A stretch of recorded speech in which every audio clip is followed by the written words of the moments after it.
1 मई 2025 को रिलीज हुई hit 3 the third case hit franchise की नवीनतम किस्त है, जिसका निर्देशन शैलेश कोलानू ने किया है और इसमें नानी एक बिल्कुल अलग भूमिका में है। यह फिल्म पिछली प्रविष्टियों के खोजी लहजे से हटकर तीव्र हिंसा और शैलीबद्ध एक्शन दृश्यों को अपनाती है, जो दांव को बढ़ाते हैं। नानी अर्जुन सरकार की भूमिका निभाते हैं, जो एक सख्त मिजाज वाले पुलिस वाले हैं जो एक अंधेरी, अधिक क्रूर दुनिया में घूमते हैं।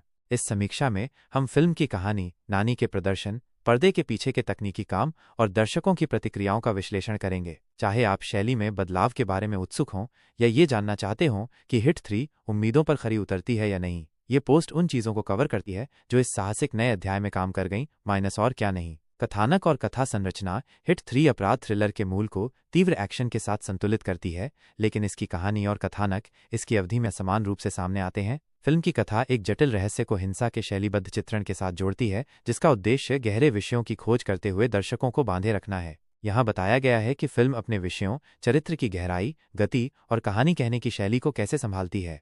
हिट 3 के केंद्र में विषयों का एक जाल है जो अच्छे और बुरे की पारंपरिक भूमिकाओं को चुनौती देता है। कहानी नैतिक अस्पष्टता से होकर गुजरती है, जिसमें अर्जुन सरकार अक्सर कानून प्रवर्तक और न्यायाधीश, जूरी और जल्लाद के बीच की रेखाओं को धुंधला करते हैं। यह विषय स्पष्ट रूप से सामने आता है कि वह अपराधियों से कैसे निपटते हैं, कानूनी प्रक्रिया से नहीं बल्कि न्याय के एक कच्चे, कभी कभी क्रूर रूप से। फिल्म अर्जुन के मध्य जीवन संकट को भी छूती है, जो उस धुंधली दुनिया के साथ साथ उनके आंतरिक संघर्षों को भी दर्शाती है जिसमें वो रहते हैं। अर्जुन सरकार के रूप में नानी का चित्रण उनकी सामान्य भूमिकाओं से एक महत्वपूर्ण प्रस्थान है। अपनी मिलनसार, संबंधित पात्रों के लिए जाने जाने वाले नानी यहाँ गहरे क्षेत्र में कदम रखते हैं। उनके अर्जुन आक्रामक और खुरदुरे हैं, एक ऐसा चरित्र जिसकी क्रोध और अथक खोज एक कठोर, अधिक तीव्र पक्ष को प्रकट करती है। यह बदलाव चरित्र में परतें जोड़ता है, जिससे उन्हें एक जटिलता मिलती है जो फिल्म के गंभीर और किरकिरे लहजे के अनुकूल है। उनके पिछले सहानुभूतिपूर्ण और नरम प्रदर्शनों के विपरीत अर्जुन की गहराई यहाँ उनके विरोधाभासों में निहित है,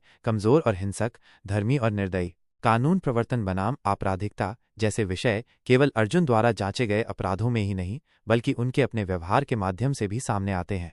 फिल्म सवाल करती है कि क्या न्याय एक ऐसी प्रणाली द्वारा दिया जा सकता है जो कभी कभी टूटी हुई लगती है, या क्या नायक के चरम तरीके उचित हैं। ये विचार फिल्म में व्याप्त हैं, जो इसे अपनी एक्शन से भरपूर सतह के नीचे एक मजबूत वैचारिक आधार देते हैं। गति और कहानी कहने की प्रभावशीलता। फिल्म की गति मिली जुली है। पहला भाग एक स्थिर गति से आगे बढ़ता है, धीरे धीरे सीटी के वेबसाइट से जुड़े अंग तस्करी के केंद्रीय रहस्य के चारों ओर रहस्य बनाता है। हालांकि दूसरा भाग उस गति को बनाए रखने के लिए संघर्ष करता है। जिन क्षेत्रों में कथात्मक स्पष्टता की आवश्यकता होती है, वे अक्सर लंबे, शैलीबद्ध हिंसा दृश्यों के पीछे हट जाते हैं, जो कहानी कहने के उपकरणों की तुलना में अधिक एक्शन शोपीस की तरह महसूस होते हैं। इस बदलाव का प्रभाव पर असर पड़ता है। एक पहेली जो तेज और पेचीदा शुरू हुई थी, वो अधिक अराजक और भारी भरकम हो जाती है। असमान गति दर्शकों को जांच से बाहर कर सकती है और भावनात्मक निवेश को कमजोर कर सकती है। ऐसा लगता है कि फिल्म जासूसी कार्य की तीक्ष्णता को तमाशे के लिए बलिदान करती है। महत्वपूर्ण कथानक प्रगति के बदले एड्रेनालाइन से भरे क्षणों का व्यापार करती है। हॉलीवुड और कोरियाई फिल्मों से प्रेरित शैलीबद्ध एक्शन दृश्य तीव्र दृश्य अनुभव बनाते हैं, लेकिन कभी कभी कथात्मक सामंजस्य को बाधित करते हैं। जबकि एक्शन प्रशंसकों को ये दृश्य पसंद आएंगे, वे खोजी लहजे से टकराते हैं और कहानी को असंबद्ध महसूस कराते हैं। सुरागों और चरित्रों के बीच बातचीत के माध्यम से रहस्य बनाने के बजाय फिल्म अक्सर भावनात्मक वजन उठाने के लिए हिंसा पर निर्भर करती है। अंततः यह दृष्टिकोण जुड़ाव को प्रभावित करता है। फिल्म रहस्य को तमाशे के साथ संतुलित करने की कोशिश करती है, लेकिन दूसरे भाग में तराजू बाद वाले की ओर झुक जाता है। यदि आप उच्च ऑक्टेन, क्रूर लड़ाई का आनंद लेते हैं तो हिट 3 निराश नहीं करती है। हालांकि एक तंग, खोजी थ्रिलर की तलाश करने वाले दर्शकों को कुछ भाग घसीटते हुए या फोकस खोते हुए लग सकते हैं।